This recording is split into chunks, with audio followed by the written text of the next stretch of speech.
Hey guys, I'm back with another video to show you Zach Jungle. I think he's an overall awesome champion. I really like Zach Jungle. I think he's a very safe pick. He has great CC, great initiation, good damage, and sustain. He's a pretty tanky dude. And with all that in mind, I think he's a fairly well-rounded pick for most team comps. So, I'm not going to go into masteries too much because I think Zach's pretty flexible if you want to go more damage or more tank and whatnot. But I do like Zach with mobility, so I kind of recommend a little bit of that if possible in your masteries and definitely in your ruins.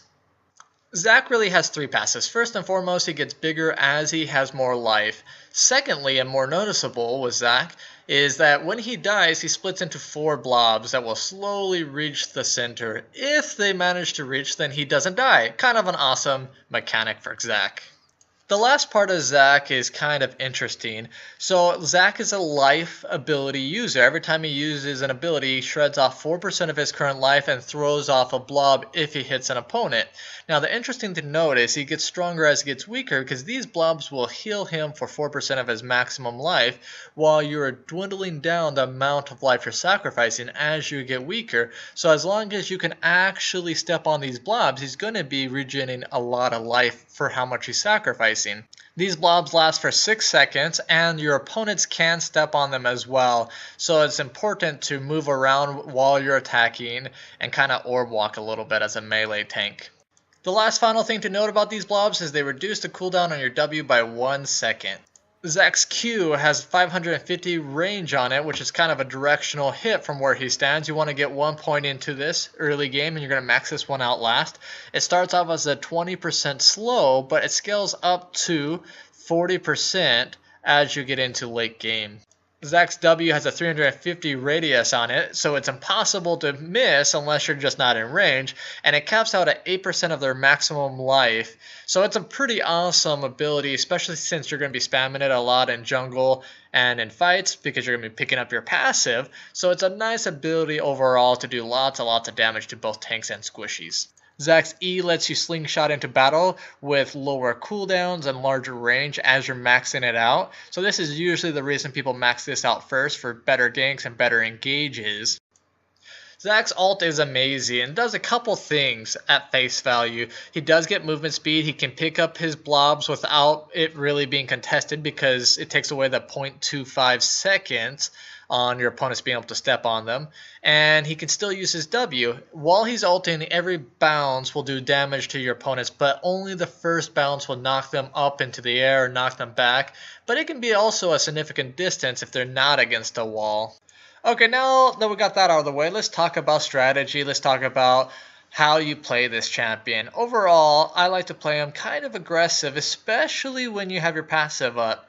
So what you want to do with this champion is you want to get involved as much into team fights. He's really naturally tanky and he does so much damage, and he does provide that CC like mentioned before. With his E, you want to avoid awkward situations like this one and like this other one because it'll get your teammates laughing at you a lot and really mess up things. And it's kind of awkward because, I mean, I know coloring outside the lines is bad, but look how close that is. I mean, it is right there on the border.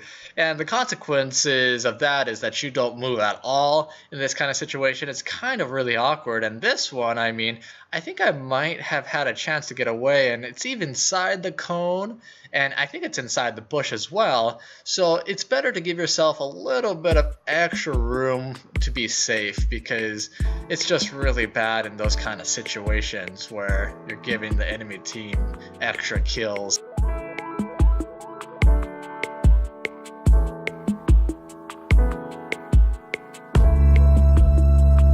The nice thing about Zach is while you can follow traditional ganking, staying in the bushes and stuff like that, you can be really aggressive and tower dive early game because they can't really do a whole lot, and you can tank the tower forever with Zach and pop your passive to safety. The one thing to note is if you don't have minions with you, you want to be careful on your positioning because that tower can kill your passive, and they can easily kill your passive as well.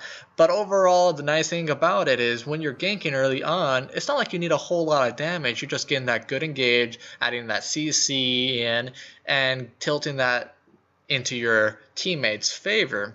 He has nice engages from different spots, places where they can never see from. You can go from the jungle or really deep into the lane, and that's really nice about Zach's ganks. He's really, really hard to predict where he's at, especially if they don't have wards deep in your jungle. The last tip I'll give you is that when you're slingshotting in, you can always spam your ARB even before you hit the ground to pop your ult, and this allows you to be able to channel your CC a little bit more, so that way they can't get out, they can't CC you before you're able to ult, and that it'll do that burst damage a little bit faster. If you can't, then you can always pop your W in mid-flight as well, same principle, so that way you can just increase the amount of burst damage you get when landing down. So that's always a really nice trick, a little tip for you. I'll turn on Quinn.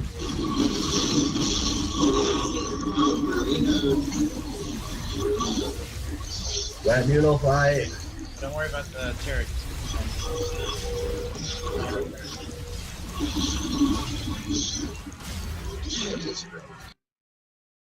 Thank you so much for watching. That concludes this video. I hope you liked this video. If you did, please hit the thumbs up button. And if you like this video and you want to see more, please hit subscribe. Thank you so much for watching, and I'll see you next time. Okay, maybe I can't complain too much about the slingshots. All the way around to flash over a water. I got her. I got her. Oh, I'd say worth it. Yeah, you're dead. What'd you say? What'd you say to me, dude?